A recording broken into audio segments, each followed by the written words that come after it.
Welcome back to Sail to Sleep, where we explore the shadowed corners of maritime history. Tonight, we're sailing to Madagascar to investigate one of piracy's most enduring mysteries. Libertalia, the fabled pirate utopia. Was it a real settlement where outlaws built a society based on freedom and equality? Or merely an elegant fiction? Settle in and join me as we chase this ghost across 3 centuries. The story first appears in 1728 in A General History of the Robberies and Murders of the Most Notorious Pirates, credited to the mysterious Captain Charles Johnson. This book was filled with vivid accounts of Blackbeard, Anne Bonny, and other rogues who terrorized the seas. But tucked along these documented pirates was something different. Captain James Misson, a French officer who supposedly founded a democratic pirate colony on Madagascar's coast. The account was detailed and compelling, yet utterly unverified.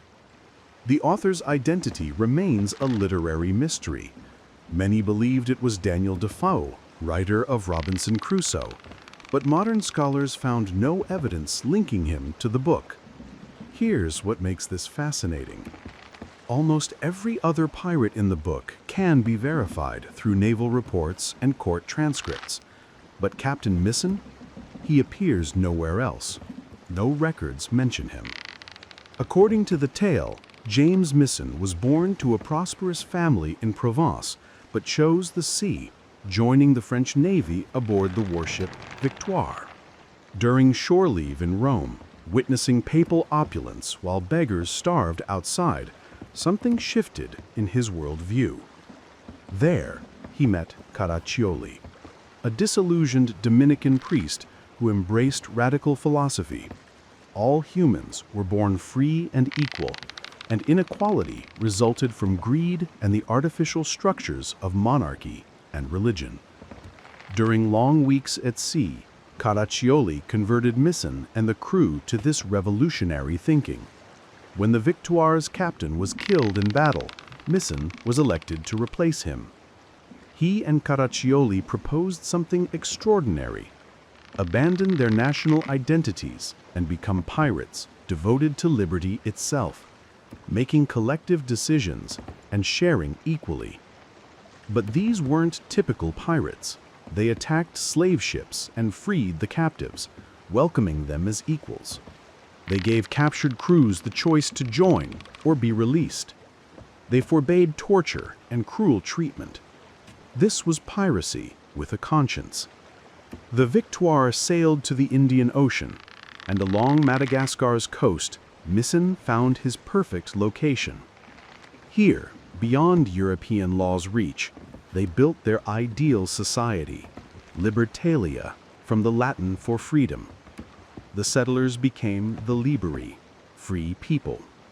They rejected the skull and crossbones, flying instead a white banner with liberty painted across it. The colonists organized into groups of 10, each electing representatives to a governing council. No king, no aristocracy, no inherited privilege. All property held in common. People of all races and religions living as equals. They even created a new language, blending French, English, Dutch, Portuguese, and Malagasy. It sounds impossibly idealistic. That's why many historians believe Libertalia never was real. But consider Madagascar during this period. Between 1690 and 1723, the island became one of the world's most important pirate havens, strategically positioned near the era's richest shipping routes. European powers had failed to colonize it, making it ideal for pirates. The island offered sheltered coves, abundant food and water, and no European laws. Thomas, too, pioneered the pirate round. From the Americas around Africa to Madagascar, his 1693 voyage captured an Indian ship where each crew member received £3,000. His success inspired dozens to follow. By the late 1690s, around 1,500 pirates were living on or visiting Madagascar. Famous names like Henry Every and William Kidd based themselves there, establishing settlements at Île Sainte-Marie. Archaeological evidence supports this. Researchers found what's believed to be the world's only pirate cemetery there, with about 30 headstones marked with skulls and crossbones. Underwater investigations discovered wrecks that may have belonged to notorious captains. So pirate colonies definitely existed on Madagascar, but was Libertalia one of them? The strongest argument against its existence is the complete absence of corroborating evidence.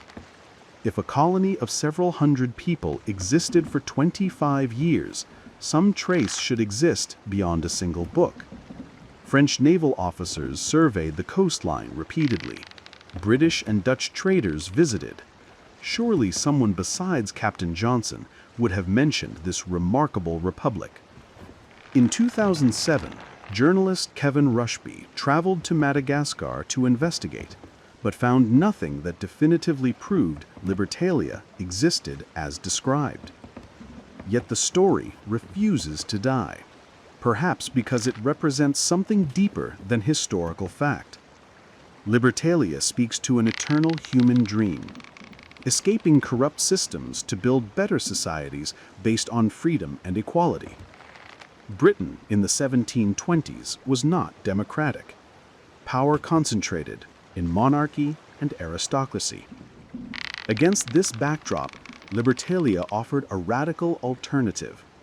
Common sailors creating a community where everyone had equal voice, abolishing slavery when European powers actively participated in it, practicing democracy decades before the American and French revolutions. Whether or not Libertalia was real, its values were genuine among pirate crews. Historians documented that pirate ships operated with surprising democracy. Captains were elected and could be removed. Decisions were voted on. Pirates came from society's dregs, escaped slaves, pressed sailors, criminals. Their ships became floating republics where anyone could stand as an equal, regardless of race. Maybe Libertalia never was a physical place. Maybe it was something more powerful. An ideal existing across Madagascar's pirate communities, in democratic practices aboard ships, in dreams of outlaws who'd tasted freedom. Some scholars believe Captain Johnson created Libertalia as political allegory, using adventure to critique society's injustices. The legend has inspired countless novels, films, and games over centuries. It's become a symbol that ordinary people can organize themselves without kings or governments. As you drift towards sleep tonight, perhaps it doesn't matter whether Captain Misson actually sailed to Madagascar. Perhaps what matters is that someone in 1728 imagined a world where equality and freedom weren't distant dreams, but living reality. That dream has never quite died. It surfaces whenever people dare to imagine something better. Libertalia lives on, not as a location, but as an idea that refuses to be buried. If you enjoyed this journey into maritime mystery, please hit the like button and subscribe to Sail to Sleep. Until next time, may your dreams be filled with fair winds and following seas.